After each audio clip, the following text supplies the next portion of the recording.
2 bulan usai Partai Nasdem diguncang kasus hukum kadernya, yakni Johnny G. Plate yang juga Menkominfo ditetapkan sebagai tersangka pada 17 Mei lalu atas kasus dugaan korupsi Menara BTS.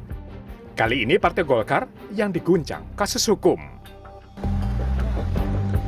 Senin pagi, Menko Bidang Perekonomian Indonesia yang juga Ketua Umum Partai Golkar Airlangga Hartarto memenuhi panggilan Kejaksaan Agung untuk diperiksa sebagai saksi dalam kasus dugaan korupsi pemberian fasilitas ekspor minyak sawit mentah atau CPO.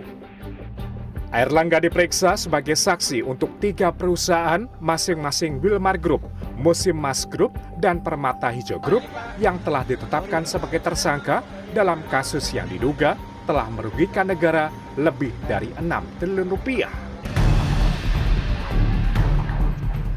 Pemeriksaan Airlangga sebagai saksi berlangsung cukup lama, yakni sekitar 12 jam.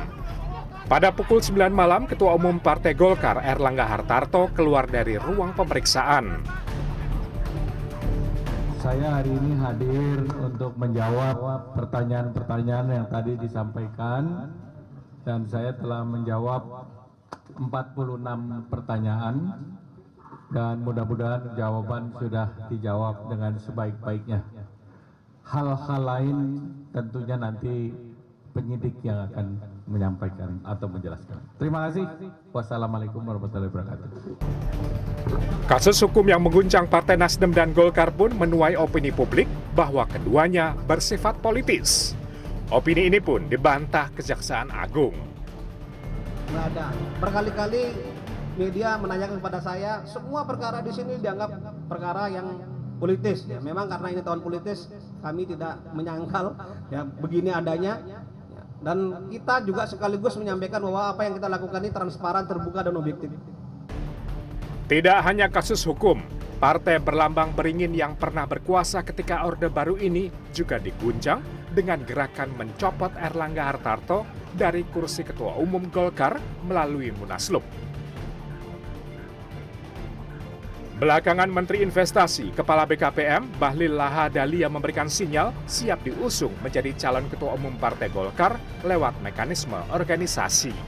Gonjang-ganjing Partai Golkar pun dinilai terkait dengan pemilu 2024 dan melibatkan penguasa. Ya, kalau istana saya kira jelas ya. Oke. Istana 2 menteri ya? Iya, kalau istana.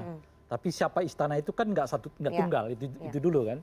Kalau ini jelas anginnya dari istana kan. Dan oleh karena itu kelihatan sangat cepat membesarnya kan. Oke. Bersamaan dengan itu memang ada proses hukum juga yang tengah dihadapi oleh Pak Airlangga gitu. Ya. Jadi oleh karena itu kelihatannya amat sangat serius, hanya dalam konteks 2-3 hari ini sudah langsung membesar karena begitu diutarakan pertama kali oleh Pak Lawrence, lalu disambut oleh Pak Luhut, kemudian juga oleh Bahlil, jadi ini barang. Sebelumnya dalam kaitannya dengan proses hukum kader partai politik, pihak istana melalui tenaga ahli utama kantor staf presiden, ahli Mokhtar Ngabalin, membantah hal itu terkait pemilu 2024. Partai koalisi pemerintah Nasdem, kemarin kita juga pernah mengalami di partai PDI Perjuangan, Gerindra, sebelumnya juga adalah partai Golkar dan beberapa yang lain. Itu artinya bahwa dalam hal penegakan hukum, Bapak Presiden tidak akan mungkin mengintervensi.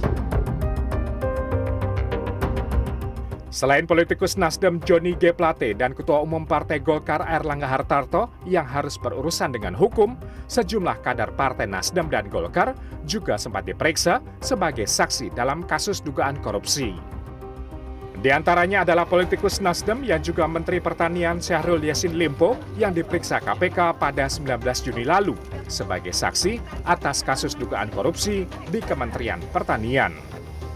Berikutnya politikus muda Golkar yang juga Menpora Dito Aryo Tejo yang diperiksa sebagai saksi oleh Kejaksaan Agung pada 3 Juli lalu atas kasus korupsi Menara BTS yang juga menjerat politikus Nasdem Johnny G. Plate.